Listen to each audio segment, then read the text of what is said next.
Awesome! Bright Falls, rock and roll capital of America.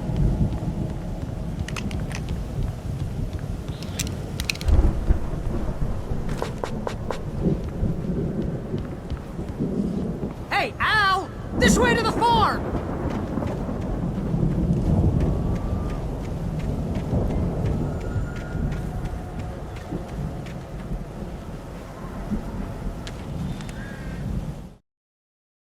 Deputy Mulligan tuned Thornton's chatter out. He didn't think riders were particularly useful people, and a huge manhunt for one struck him as idiotic. Certainly not worth the missed opportunity for coffee and pie. It wasn't even clear what the man had done, except run from them at the trailer park. Mulligan knew he wasn't alone. The sheriff's patience with the Fed was running out.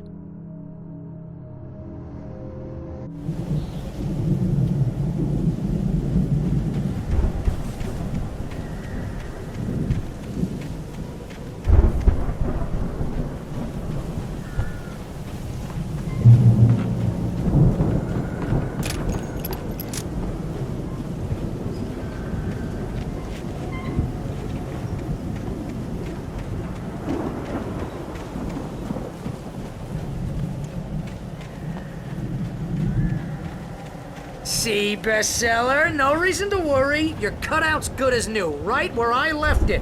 I'll come back for it once we have the place secured. Yeah, that's been my biggest worry all this time. We need to get this thing moved out of the way. This is as far as I got before they ambushed me.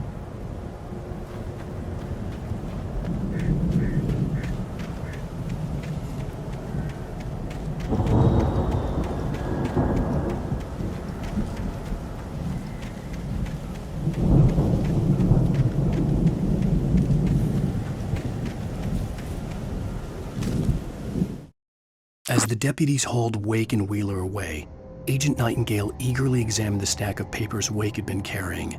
It was incomplete, a collection of random pages, but there was enough. He saw his own name in there, among others. His hands shook with emotion. Finally, it was proof. He had been right all along.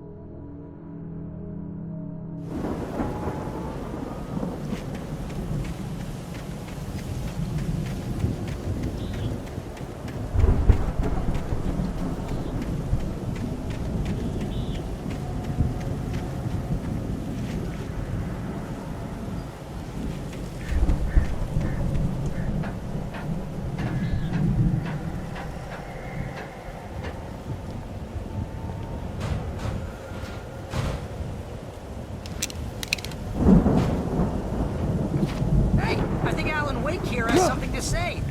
What's that, Al? I'm Alan Wake. I'm always right about everything. And if I don't get my way, I'll sulk all day long. I'm always intense and moody. It makes me very attractive and mysterious. Right now, I'm just standing here because I need my best friend Barry to carry me. But that's okay. I can just take him for granted. I think I see what you did there. Yeah, it was pretty good. You want me to do my imitation of Barry Wheeler? No?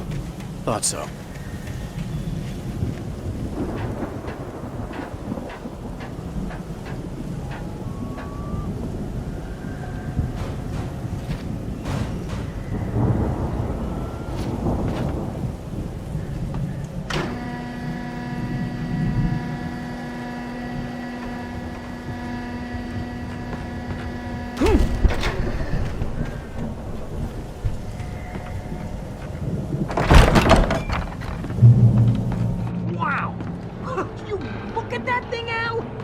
Went all out with this Viking crap, didn't they? Look at all this stuff. They must have done okay for themselves, so how come I never heard of these guys before? And this from the guy who learned about Ozzy Osbourne through reality TV?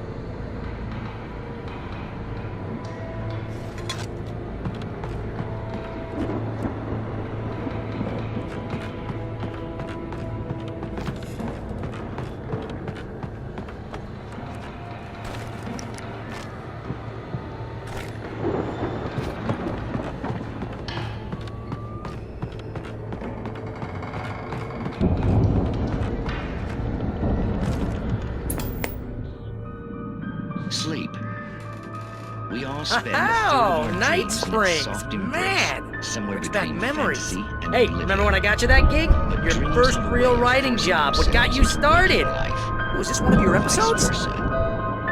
In Night Springs. Tonight's episode, The Dream of Dreams. That's by someone else. We join Mr. Jones as he explores the endless dreamscape, only to be brought to a sudden stop by a decidedly mundane situation. A long line of people. Hey, Jones, right? Listen, we're gonna have to wait until His Highness over there is good and ready. Oh, wow. Who's that? You don't know him? What are you, new? He's the guy dreaming us. Well, not just us. He dreams everything. All of this. But wait, no. I'm the one who's dreaming. I'm asleep. Isn't this my dream? Oh, yeah. Sure. Get real, pal. You're just another dream. I'm a dream. You're a dream. The weirdo in the diving suit is a dream. And the girl made of smiles and sunshine is definitely a dream. But I'm pretty sure I'm dreaming this. Well, maybe you're a really confused dream. What am I, a shrink? All I know is I'm going with the smart guys, and they say that's the guy doing the dreaming. Right there. I don't know what that means. It means we keep him happy. No sudden falls. We make sure he has his clothes on when he goes out in public. No chases where the monster is nipping at his heels and he runs like crazy, but his legs don't seem to get him anywhere. None of that. Because if he wakes up in a cold sweat... Yeah, precisely. So we wait till he wants to move on. Keep things nice and calm. Hey, something's happening here. Yeah? What's that? What? Can't you hear that? Oh, God help us, it's an alarm clock. Oh, it's you, isn't it? Please, man, I got a wife and kids. Please don't wait.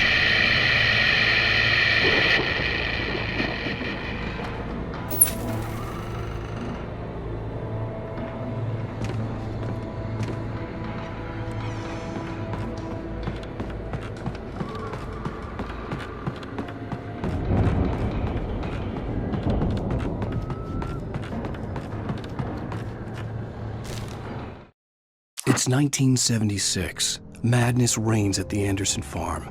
Contrary to all logic, the headiest ingredient of their moonshine is unfiltered water from Cauldron Lake. The Andersons feel like gods. Odin can't stop laughing. He contemplates cutting his eye out. Tor runs across the field, naked, shrieking, hammer in his hand, trying to catch lightning. Their songs have power. Something ancient is stirring in the depths, coming back.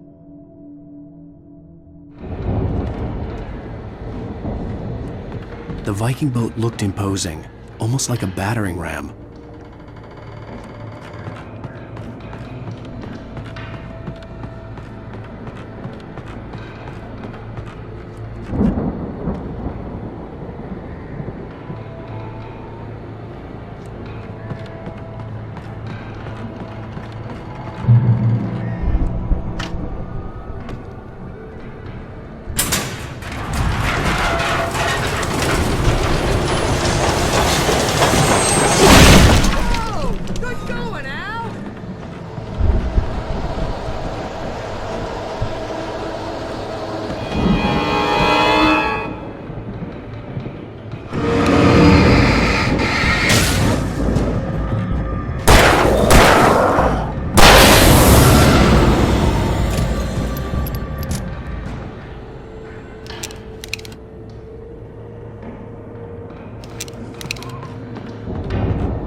I think we can make it through here, Al!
Those geezers had quite a production going on.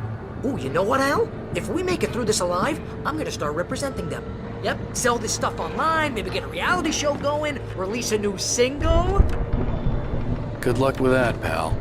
Hey, you find us a way out of here, okay? I'm gonna take a closer look at this stuff.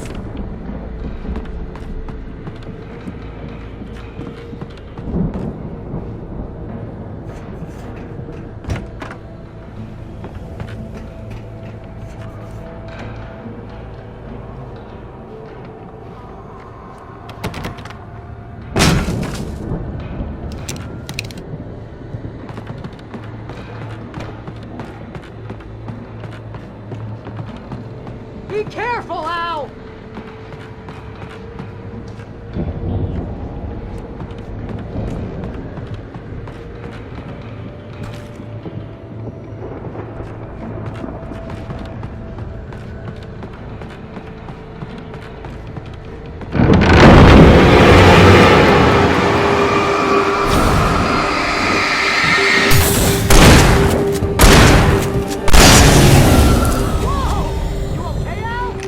I'm good. Keep your eyes open, okay?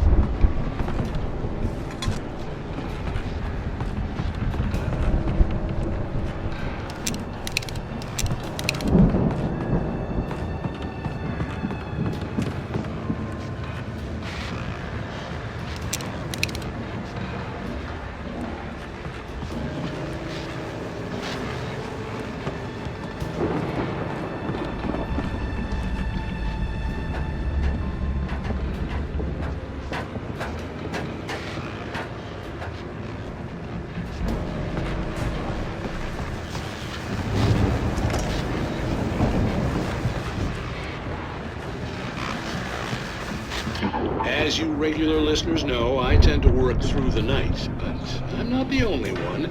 Deputies Mulligan and Thornton are taking a couple of moments off their busy schedule to join me here in the studio. Boys, how busy are you now? Deerfest is almost here, isn't it? I bet that keeps you in business. Pretty busy, yeah. Actually, Pat, we've been real busy with other stuff, which concerns an ongoing investigation. We can't talk about that, Thornton. I wasn't gonna say anything. I was just saying we got, other irons to fry. And how would you compare your workload to last year's? Things have seemed relatively peaceful to me, but people do tend to get a little wild this time of year.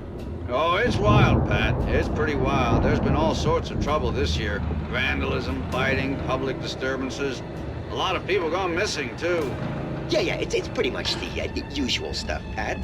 Just, a lot more of it. Now, is it just me, or does Deerfest get wilder every year? People seem to be more drunk, at least, or they start earlier and younger. Oh, it's definitely not just you, Pat, but... Definitely, Pat. Hey, I'm talking here, Thornton. Oh, shoot, I lost my train of thought. Not just me. Oh, yeah, it's wilder, Pat, but actually most of the trouble seems to be coming from grown men. People who ought to know better, Kids are doing fine this year. Well, that's nice to hear at least. Boys, I want to thank you for stopping by. I'll let you get back to your patrol. Sure thing, Pat. Yeah, sure thing, Pat.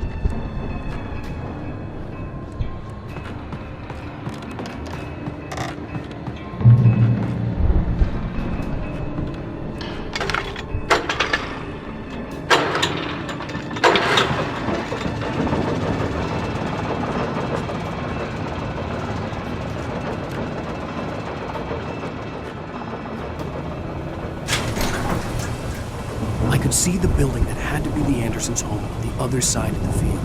It wasn't far now. I wasn't worried about trusting the ramblings of two burned-out geriatric wrecks. They had the goods.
that you out there, buddy? Yeah, it's me. Hey, let's go, man.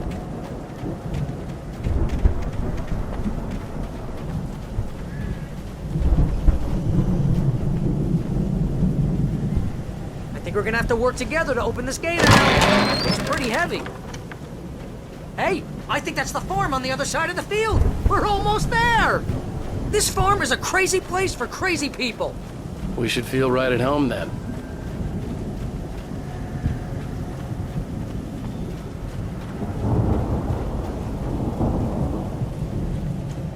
Come on, one more game. Let's do this thing.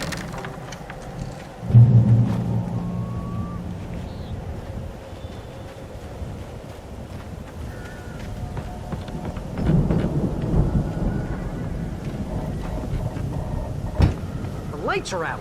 Guess we better check the fuse box.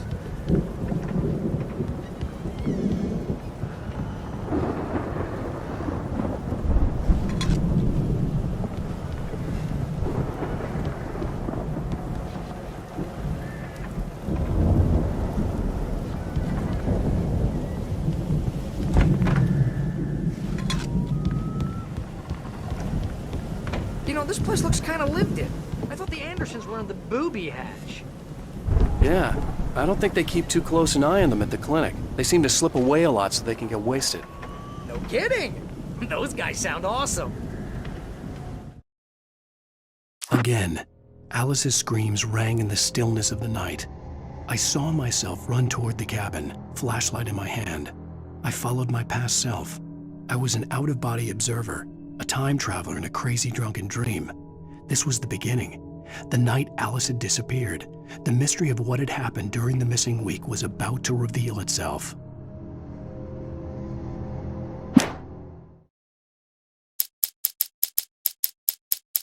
Hartman knew he was no creator.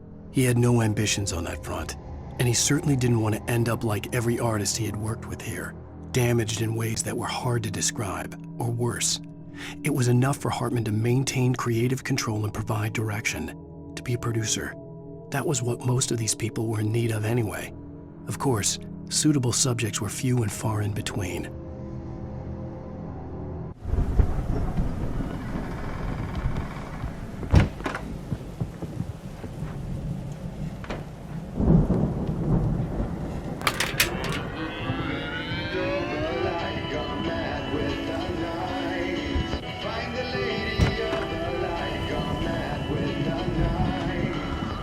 Can you hear that, Al?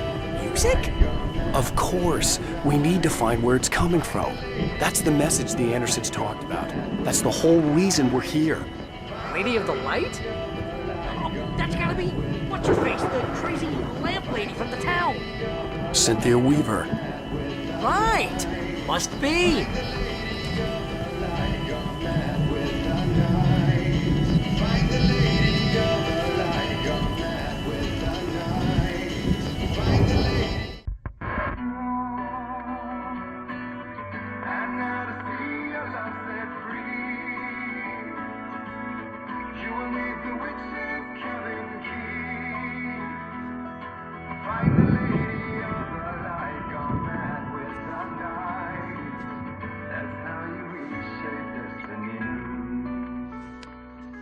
Okay. We need to find Cynthia Weaver. We'll stay here for the night and head back to town as soon as it gets light. Hey, Al. Lots of hours before dawn. Might as well get some rest. And by rest, I mean drunk. Come on, Barry, this is... Yeah, what the hell?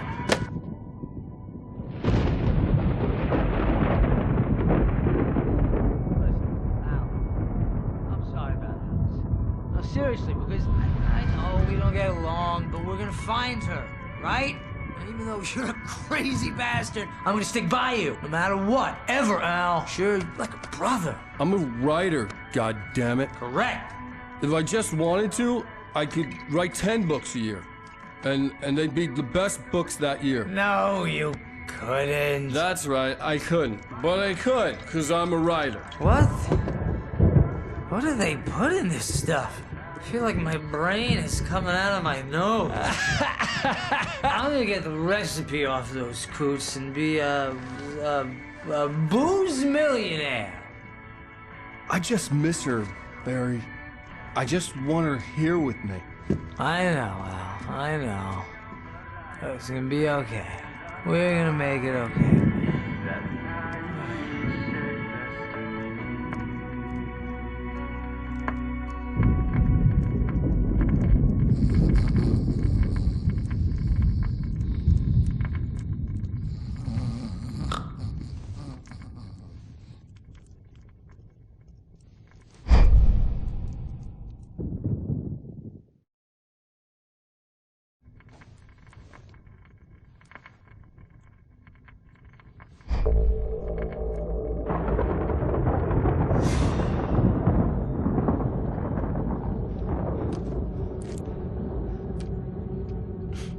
Damn it.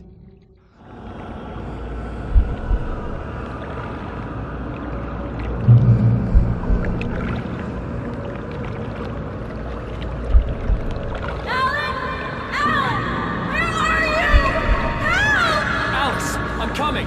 It's all right. I'm coming.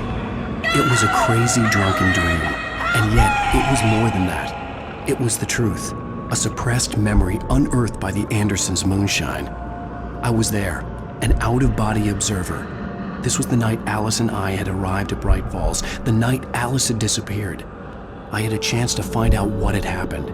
I remembered being surprised to see the cabin dark. Alice would have never turned the lights off. Alice!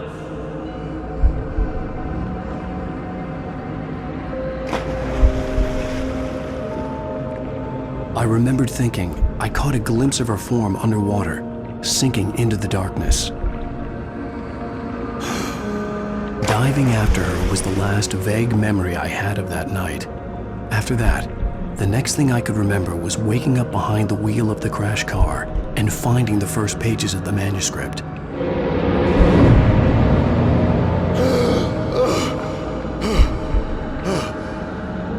I couldn't find her in all that blackness. I must have thought she drowned.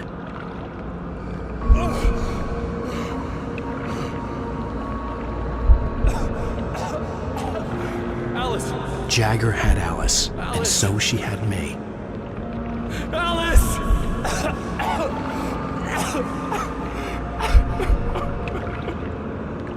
I'd been easy prey. Look at the cabin. Is there someone in the window? Alice? Maybe she didn't drown after all. Maybe she's inside. Alice! Yes. The dark presence had touched me. She had dug her nails into my brain and used me, made me her puppet.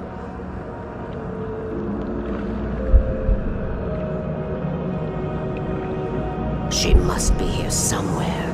Maybe upstairs in the study. Alice! Yes, that's where she is.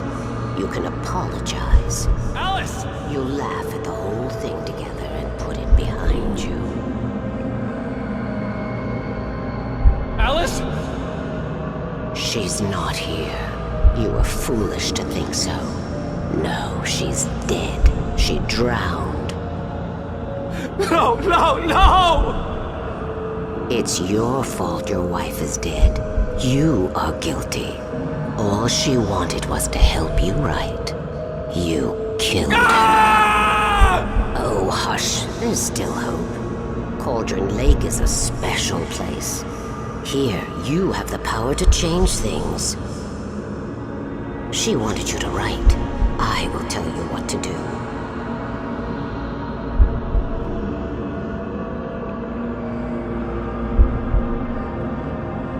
You can write her back. The story will come true, and all will be well again. She had Alice, and the manuscript was the ransom for her.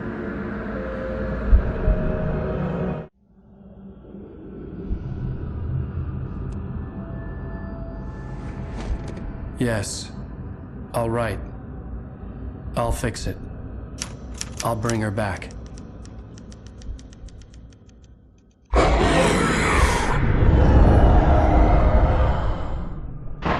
No, I wrote it. I remembered it all now. In the dark, I'd written for days, a week, almost a complete manuscript of a novel entitled Departure.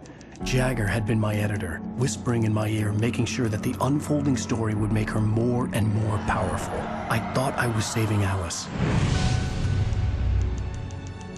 Even with the cobweb she put in my head, some part of me had been aware enough to write my escape into the story, to bring a light into the cabin to release me before I could finish, to interrupt the horror story before the ending, where darkness consumed everything and everyone.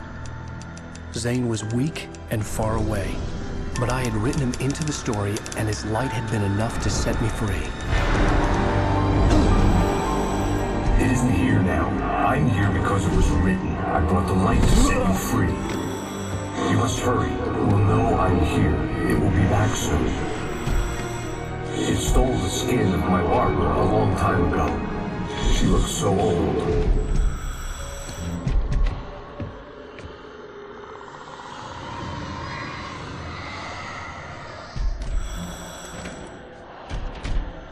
I had woken up, confused and groggy, my mind consumed by darkness and fear. All I could do was to escape.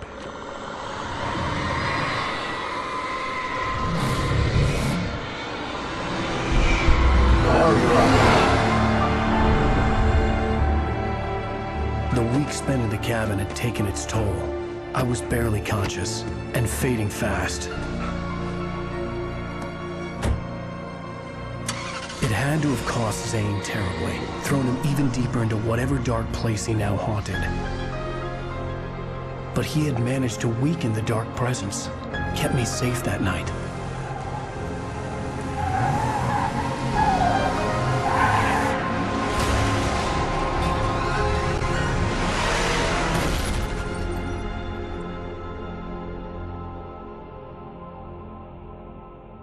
I wrote it. It's my fault. That's right, James Joyce. It's your fault, and you're gonna pay for it.